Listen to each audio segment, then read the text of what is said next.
Either Cyril Ramaphosa goes there to be nice. Do you think all those red beret screaming people will still be there the next day? No. Well, it's a very, very busy news period, as we know. South Africa has had its own fair share of news, and the big news at the moment is dominated by two things. One is that Budget 3.0, as well as, most importantly, President Cyril Ramaphosa's trip to the Lion's Den when he's going to go and see President Donald Trump in the USA and explain to him and answer all of the allegations that President Donald Trump has been making about South Africa that have been denied by the ANC. So I thought what's best on a busy day like today is to get our resident political insider to come and answer some questions as to the budget, as well as looking ahead to the meeting of Presidents Ramaphosa and Trump.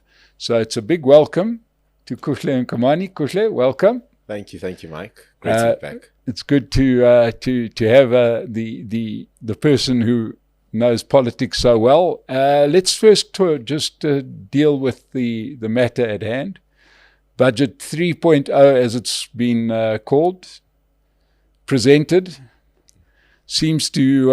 peace seems to be breaking out. We haven't, as we record this, we haven't broken up the granular detail.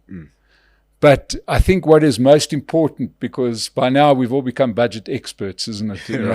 Yeah, we spent 30 years not really knowing what goes on in the budget, and 3 months knowing everything that goes on in the budget. Right. But the point is this, that the most overriding issue is that it seems like the GNU partners have found each other.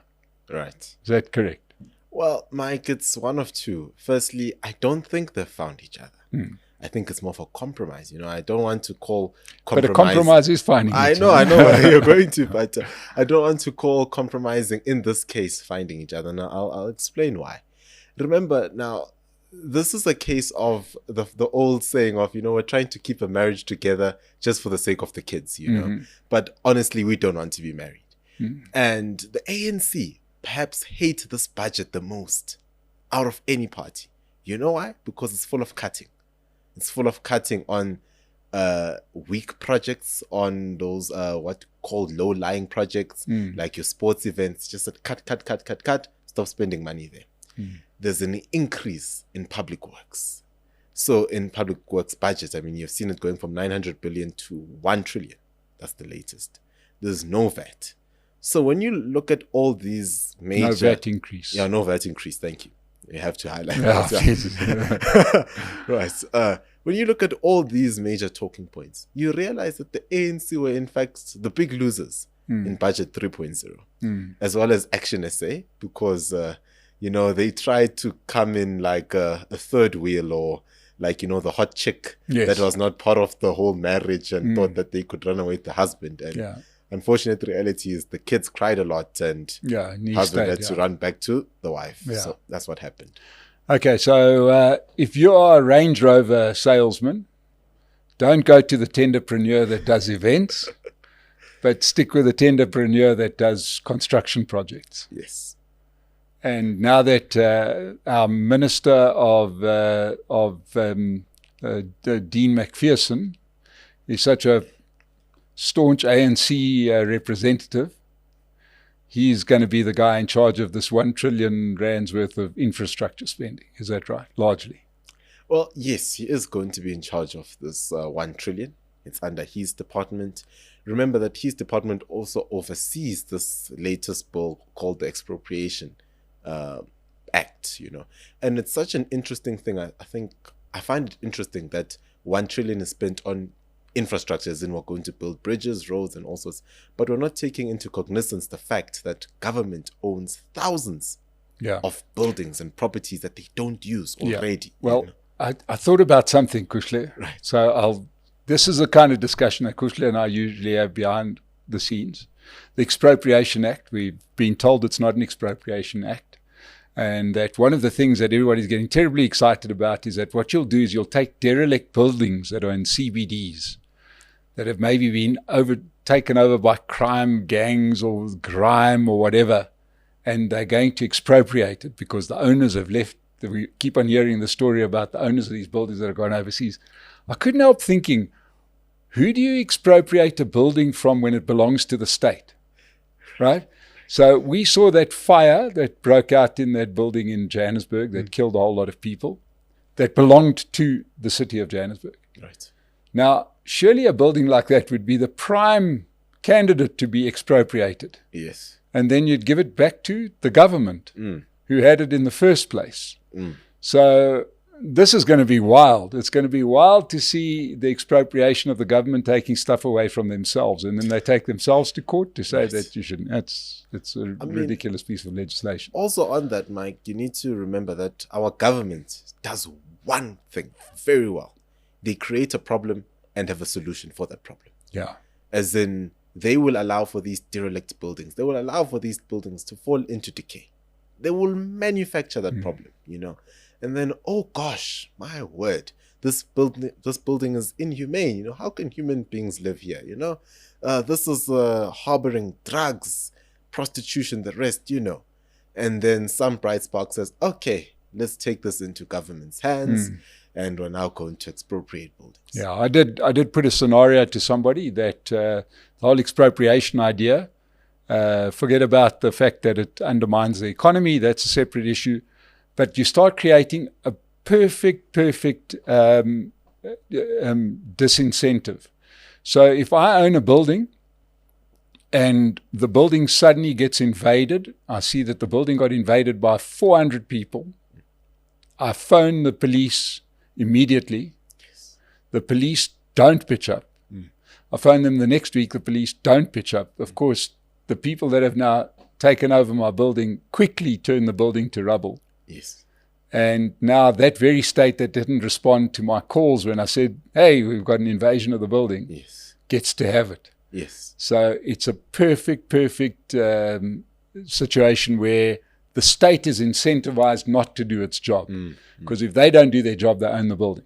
You know, there's a place in Tshwane called Olivenhout. Yes. Now, very interesting is, you know, with the new laws, they allow you to get an eviction notice within, I think it's the first 24 or 48 hours, either or.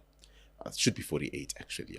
So within 48 hours, you're allowed to say, go away, I'm evicting you. This is private property, leave. But there's something so interesting. It is a hassle to get that eviction notice. You know, you can't write it out yourself. You've got to go through the formal channels and all sorts. And it is a hassle. I know so many people who have struggled to get that notice. And people don't understand that many of the issues that we have in this country, like intruders into private property, these are syndicates where people get in and largely, most of the time, are run by politicians. There's going to be a politician at the top who will appoint some guy here at the bottom who will collect rent from these guys, and the money just goes through. So a lot of these things that happen in South Africa are actually syndicates, and people need to understand that these are problems that were created in order to benefit someone. And then when they realize, oh shoot, I think this is the end, let us create a solution where I'll still benefit. Yeah, and of course you never get that same politician will pass the audit because the money wouldn't be in his name. Much like Paul Mashtile can live in a 40 million rand house, but it doesn't belong to him. Yes, it's Putin style. Yeah, you know, Anyway, let's move on to more important things, and that is that. Our president is meeting with the president of the United States, Cyril Ramaphosa, meeting with Donald Trump, where he's going to explain that Donald Trump is wrong. There's no genocide. We just have massive crime. So don't worry. Nobody's trying to kill off white people. We just got very high murder rate that we just won't do anything about, as if that makes it better. Then he's going to explain to him that the Expropriation Act isn't an expropriation act. We've just discussed that. And that all of these employment equity laws, which tell you down to the quarter of a person who you must appoint in your company, is because of apartheid. What do you think is going to happen? Well, Mike, firstly, Donald Trump is going to set up his attack dogs. What we saw happening to Zelensky is what's going to happen to Ramaphosa later on today. It's literally what's going to happen. And Ramaphosa, he's got to find a way to deal with this, And the thing is, the man does not come across as a fighter, as in physically, if one could say the least, as in he won't be like, cupcake. Yeah, I mean, he's sort of that guy that will keep quiet and then attack later on. That's Ramaphosa style. But we've got to look at the claims that Donald Trump has made against Ramaphosa. To a large degree, these are true. They are very true, I mean, cool. I wouldn't say there's a genocide happening in South Africa. I mean, let's just put that one out. But it would be wrong for us to say that farm murders don't happen. And that is just a fallacy. And to just say that it's just a murder. The same way we call rape, we don't just call it crime. I mean, it's just the same way. You've got to look at the classification that, okay, there's a high number of these type of murders happening. Hence, we'll call it farm murders. There's a high number of cash in transit happening. Hence, you call it CIT. You don't call it crime in general, And that's where the ANC is very wrong now. Because the ANC sort of want to live in this, world where they run away from the truth that they are struggling to deal with farm murders. Our farmers are leaving South Africa. We forget about BEEs. Laws like BEE, Mike, these are outdated. There is no amount of reform or, racial transformation exactly that is going to improve South Africa's economy. Do you know that America, with its most, I would say, unfair laws at times, has produced more black millionaires than South Africa has produced outside of politics, And you've sometimes have got to look at the fact that sometimes just having an equal environment where we can all just compete together creates the best entrepreneurs, the best competitive people. It creates a mind of, I want to achieve something. So the ANC are going to actually going to sleep on the bed that they've made, And Trump is going to show them that the world has moved on from this whole Mandela era, where we see you as these freedom fighters and, don't fight them, They are the world's, they're the painting or the picture about freedom and human rights. No. But I wonder about the optics, though. You say that he's going to put the attack dogs on to President Ramaphosa. Yeah, President Ramaphosa with those big doe eyes, it won't look good. Do you think Donald Trump cares that it won't? It would look. There's obviously big racial undertones to this. Do you think there's any chance he'll tone it down because he's speaking to a black African leader who lived under apartheid? I doubt. I think Trump has already showed him with cutting aid. I mean, cutting aid was a huge thing. To say, we're going to cut US aid and PEPFAR. You go and see how you're going to deal with your people that are suffering from whatever diseases and, So I don't think race plays a huge factor in Trump's eyes. I know many people see this man as a racist and all sorts and blah, blah, blah. But let's be honest. He attacked Zelensky, who is white, So we need to just remember that when he attacks Ramaphosa. So, this is a case of Ramaphosa going to the school principal's office. Yeah. That's actually what it is. Okay, so what we're going to see tonight is going to be theatre, one way or the other. Either it's going to be passive-aggressive or somebody's going to try and kill each other with kindness. I see one of three scenarios. Either Cyril Ramaphosa goes there to be nice, to try and appeal to Donald Trump, he could try the Keir Starmer approach or the Narendra Modi approach or the Macron approach, where you go there and you say, you want a deal, I've got a shiny trinket for you. In the case of Keir Starmer, it was a visit to the king. Right. I know it sounds ridiculous, but it worked. In the case of India, it was, look, we've got a massive market, we'll do a trade deal. In the case of Macron, you're the cleverest man that ever lived, we'll do a trade deal. And it worked, okay, in those cases. But those are proper countries that have got a proper economy, that have got a proper governance. There's no cloud of corruption. So I don't see that approach as working. The next approach is the transactional approach that everybody has spoken about. Zelensky, go there and offer him your mineral rights. China, you do a trade deal. It's hard to see Cyril Ramaphosa coming with a trade deal because he couldn't get that past his own party. If he suddenly goes there and he says, you know what, Donald, you're so great. The Qataris gave him a jet. We'll give you a chrome mine. Right? I mean, can you imagine? I think Ramaphosa will be out the next day. So he's not going to do a trade deal. He's going to be seen to be unbelievably weak. Right? So that's the second scenario. The third scenario is he goes there to fight. That would be catastrophic if he does go there to pick a fight with Donald Trump, because he'll get the fight back. Either way, I can't see anything good coming out of this. But the real question is, once we move beyond the optics and the meeting, what then? What happens next week when the dust is settled? What do you think our relationship with the US is going to look like? Well, Mike, I don't think there's any strengthening it with this current administration. I don't think there is, especially, and I'm going to highlight both administrations. For as long as the ANC and Trump exist in one world, I don't think they'll ever find an agreement. And that is because the ANC is so sold on the fact that BE should work. That, just a little more transformation will get us to where we want to be. That's just one more. Yeah. Even if it takes unemployment to 70%. Exactly. As long as we have transformation. We're getting there, we're getting somewhat, we're getting there. Yeah, we'll be fully transformed when we got 100% unemployment, because then everybody will be unemployed. No one will be no business. Exactly.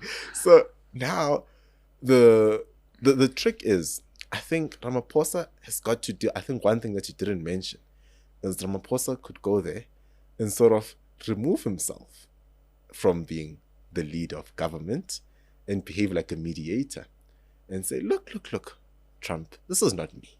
Please don't attack me. This is the ANC. Understand. Politics works differently here. As in, this is a party decision. I didn't make this decision. Just understand that I'm the mediator. I'm taking what you're saying, but I'll guarantee you that 1, 2, 3 won't happen. I'll take it back to the ANC and I'll try and convince them. So you'll try and come across as this mediator who's going to try and convince Trump that, look, I'm with you, but the party is the issue that I work for. But no, I'm with you, so don't attack me. Just, take it easy on me. That's what I believe Ramaphosa will try and do today. But that'll be a very short meeting if that's the case, because we know that Donald Trump loves strong leaders. Right? He was absolutely in his element in the Middle East, where you're dealing with kings. And the kings say, yes, have a jet. Yes, you can have another hotel, whatever. Right? And now you're going to have a leader who says, sorry, I may be the president, but I can't make a decision. That's going to, why are we even sitting here? Remember, Mike, now this will go back to even John Steenhuisen being there, where they will both say that, remember, the way politics works overseas, especially in the US, is not the way it works here. Here you've got a FedEx and an NEC to report to. You can't just feel like we need NHI today. Let's speak to Marco Rubio and then that's cool. No, so that will be the explaining bit to do. As well as him going with, no one speaks about this a lot, but I think you did, about Steenhuisen going with Ramaphosa to the US. That was a very important thing. Because you're taking the guy who is in charge of agriculture, which is linked back to farm murders, and also shows, you go to Trump and say, but look, Trump, we're not so racist. There's a white minister. Look, he's here. And by the way, he's one of 5 or 6 white ministers here, if you look at the rest. And he's in charge of farming, where there's farm murders and also. So just understand that crime happens right across South Africa. But unfortunately, that will not be enough for Donald Trump. Donald Trump will not be convinced. But one thing is promising, Mike, that we saw yesterday, which shows that there is change in the air, is the Starlink possibly coming to South Africa and some sort of a waiver agreement for Starlink to come without a BEE and saying that, you will come here. The way you'll come here is sort of like investing in rural communities and, I don't know, empowering rural people and all sorts, which is actually more empowerment than BEE, to be frank. But, I do think the most empowering thing you can do is to have great internet, to be honest. But anyway. But I do think that is actually, I think we gave birth as podcasters. We gave birth to the end of BEE. I think we started it. Credit needs to be given to us in the podcast space. We started this train. Now, I think Starlink is taking it to the next level. Yeah, but there's going to be serious pushback, isn't there? I mean, if that deal, which nobody seems to be able to provide any detail of, it's too high profile to keep quiet, because apparently deals have been struck in the past with vehicle manufacturers and various other big investors, right? We saw possibly the best thing that got no airplay whatsoever, and that was ArcelorMittal threatened to close down their factory and suddenly got given a couple of billion rand from government to keep going so that they can preserve a couple of thousand jobs. It's got to be the worst return I've ever seen ever. It was basically blackmail, but you're a big international company. You can say, I'm leaving, and then quietly I'll stay if somebody puts a big dollop of money in my bank account, which the government did. The Starlink thing is not going to be able to fly under the radar the same way that those kind of deals did with some of the vehicle manufacturers, with ArcelorMittal, with a few others, where the government has basically broken their own rules to accommodate an international company because they didn't want the bad press of this big entity leaving. So, I'm just trying to think of the fallout when we do get the details. If they have given Elon Musk some kind of concession, right? Because there's fallouts from both sides. Because if you are one of the comrades, you're saying, how can you give this guy a concession when he hates South Africa and he's white and he's ex-South African and then you're going to get people like me all over saying, well, hang on a second, why are you going to give concessions to a foreigner? Right? Even though I think that let's just scrap all of this so that we can all do business on a level playing field. So I'm just trying to see, it might seem like a ray of light, but this thing has to break one way or the other.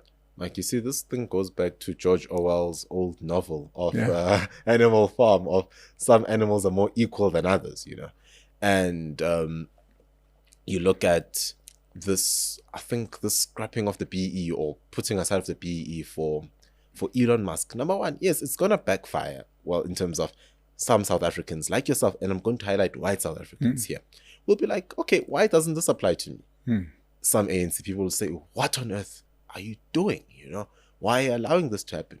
But Mike, I think we need to remember one big thing, and is that no one in the ANC has actually run a big business successfully that is a real comrade. Okay, outside of Patrice Motsepe and Jacob Zuma, he ran a great business. Still does. A staff of thousands. They managed to, look at what they did to all the state-owned entities. But anyway. But I mean, you've got to look. Now you've got Kusela Diko, right? Who's the chairperson of communications, who's hugely against this whole Starlink coming here and putting aside. Mike, let us not forget who Kusela Diko's husband is. Yeah, she had a great business as well. I mean, these guys have thrived off a system that has just been to the detriment of the country as a whole. So they will not agree to, this thing, Mike, doesn't this remind you of, when you travel to another African country, they always tell you, keep cash on the side because, somewhere along the line, someone will take your passport and then you need to pay money to actually get your passport back, So this is actually what's happening. That even if it's to the detriment of the country, they don't care. As long as the system is working for them. And for them now, I mean, Kusela Diko's sitting here and she's looking at this Starlink deal going to be signed. I can assure you, Mike, that this time, I do think Starlink is coming to South Africa. I am probably 70% or 80% sure that no, it's going to happen because it's just the right ingredients. So if it does come to South Africa, right? Do you think that signals the end of BEE? Because, my Lord, I'm not going to let it go, right? And people in this position, as you say, the podcasters, and we are increasing in our reach. and the media will pick up on it after we bring it to their attention, is that you can't, just because they've made big noise, just because it is Elon Musk, get this deal. If the law shouldn't exist, then scrap the law. Do you think it'll be a blow for BEE, or do you think we'll just carry on as if it never happened afterwards? It's going to be a blow for BEE. It's going to be a huge one. It actually is a blow for BEE as we speak, you know. You must remember that now you've got a black educated, say majority now, or a couple of black people are now more educated. And their views on BEE have vastly changed from 10 years ago. You know, if you asked me 15 years ago, I would tell, I love BEE, even if I've never benefited from it, but I believe one day I'll benefit, you know, somehow I'll get a tender or I'll work in some company. Now they've realized, okay, gosh, we've had this legislation for more than a decade. It's going on. None of us are benefiting. Instead, things are just getting worse. Yeah. People don't believe in it. There's a huge growing number of in the black community that are saying, BEE is not working, guys. Let's stop this thing. Let's look at another system that works. Yeah. Who wins politically if that happens? You mean politically? It would probably be the DA. Not the ANC? No. The ANC will never win. Remember, Mike, this is like the EFF leaving communism, you know, or socialism. Saying, oh, gosh, guys, okay, no. We've realized, okay, no, there's no successful socialist country. No, capitalism is the way. Do you think all those red beret screaming people will still be there the next day? No, because half of them follow an ideology, half of them follow personality. So, you know, at the end of the day, ANC is going to lose because they've built their party on being this transformation, on being this liberation movement. I think, Mike, this goes back to that conversation that we had when Bakkie was here and asked the question of what is the vision for ANC in the next couple of years? Because you sort of got to get to a point where you're like, okay, guys, you know, this whole thing of being a liberation BEE is dying. I mean, we've got people that are, 31 years old that have never lived through apartheid. They know nothing about that, you know, so that doesn't apply to them. So the ANC is struggling to actually see itself existing outside of the concept of race, outside of the concept of being struggle veterans. And that is what Donald Trump is teaching them. Yeah. That, guys, move on. It's been 30 years. Now, obviously, the one piece of legislation which is most central to the complaint has been expropriation without compensation, which is an absolute investment killer. Despite what anybody would say, nobody invests in a country long-term investment. They may do short-term stuff, but they won't do, you know, I mean, let's look at Starlink. It's not like the guy needs to put up a factory. It's not like the guy needs to buy anything. He's got his satellites in the sky, and all he needs today is to have an invoicing system.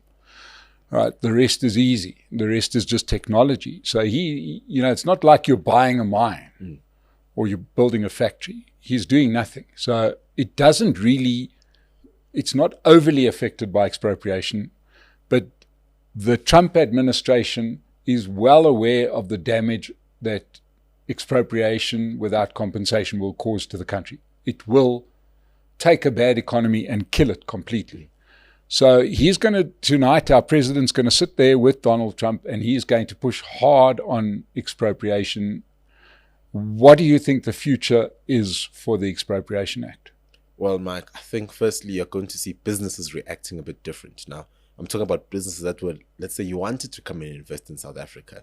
I think you asked Mahlengi this question, perfect one, of go to India, you know, where you said some billionaire wants to come and build a factory here. Instead of building factories, my prediction is you're going to see businesses that do find a reason to come to South Africa rather leasing factories that have closed down. That's safer than going to actually build a new building and buying land. You know, because when I lease something, I know I don't really own it, you know, just for a certain period, you know, right? But also, I don't see this law lasting. You know, many of these laws that were signed, like your NHIs, EWC, Bellable, and all sorts, as well as BEE, these are laws that are not going to be there after 10 years, according to my prediction. In 10 years' time, that will be a thing of the past. And that is because the old hound is leaving. The ANC is moving out. The EFF and MK are not growing. Some new administration is going to come in that doesn't believe in any of this. So for me, EWC is not a long-term thing. I don't see it being there in terms of long-term. I hope it's not there in terms of long-term, because it's really going to hurt us. Yeah. Because, I mean, if we somehow have ANC come 2029, and there's still EWC, trust me, Mike, things are going to be crazy. Yeah. And one thing that, I had a debate with someone who said, look, quickly, I won't mention the name, someone from Rise Mzansi says to me, they fully support EWC. And I said, but no, that you've got to be talking crap. They said to me, no, Kohle, look, remember, this process allows you to go to the courts, and the judge is the one that will decide. There's whatever appeals and all sorts. I said, I'm sorry, I'm going to swear now, but for fuck's sakes, I said, who employs the judge? I mean, it's like, I don't know, it's like Mike telling whoever's the co-host of Sona, you're going to do 1, 2, 3, right? People forget that these judges are employed, but firstly, they come through Parliament, the JSC. So the Parliament, the ones that are in the majority will say, you better, follow what we want you to do. And then once you get there, you're working for government as a judge. So, I mean, I don't, there's no amount of EWC that is good. The whole thing is bad. Land reform, sure, maybe, but not through EWC. Now, obviously, what may come to everybody's rescue, a bit like we had with the VAT issue and the budget, is that the courts might come to the aid. That everybody was, we had Mthlengi from the ANC saying how they never supported VAT, even though their own minister had put it forward, that he was saved by the court decision. You could very well have EWC, the Expropriation Act, being turned down by the Constitutional Court as being unconstitutional, which then makes that problem go away. Yes, you could. But also, Mike, I just need to emphasize, what she was saying is a lot of cock and bull, Mike. And I'm going to say it from previous knowledge about the way these things work. Number one, there's a caucus. I'm not sure if you questioned on that, but there's a caucus where things are voted on. Begum Tolo, who came a week before her, said, we caucus these things. He said out of his mouth, he said, we caucus and we vote. And that went to the question of party stance, or towing the party line. Yeah, that's the term. So what she was saying about, this was not his, it's just lies. Yeah. It's pure lies. And also this EWC and Bella Bill, Mike, I think it surprises me. The funny thing is the communists have left the ANC.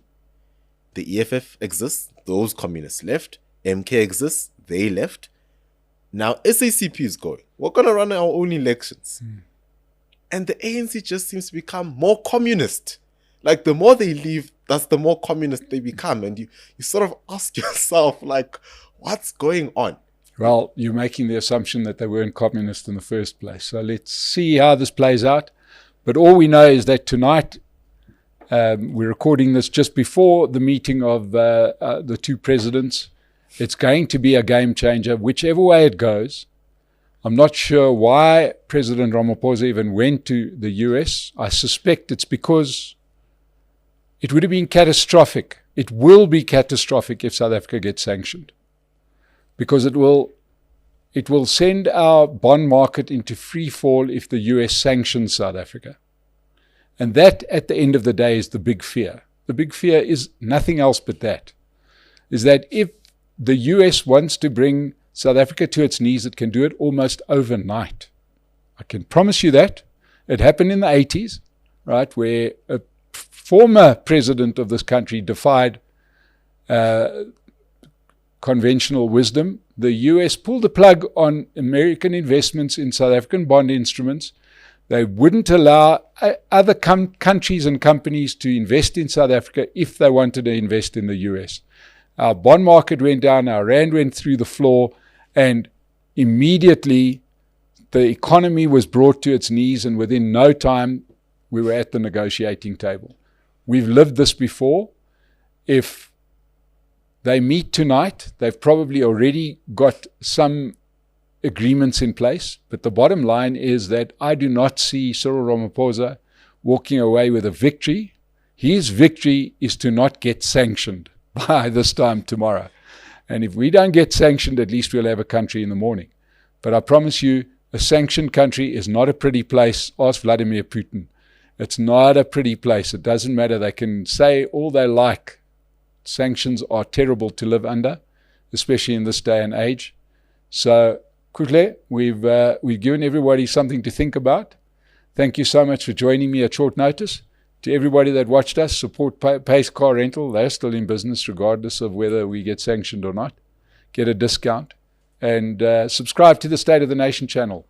We'll see you again on the State of the Nation. Thank you. Every business needs a world-class video to show to your clients and prospective clients. When the Stream-In team isn't filming the State of the Nation, they are producing those world-class videos for companies just like yours. They have got all of the equipment, drones, microphones, whatever you need, and the technical know-how to film a proper video for your company. Visit their website.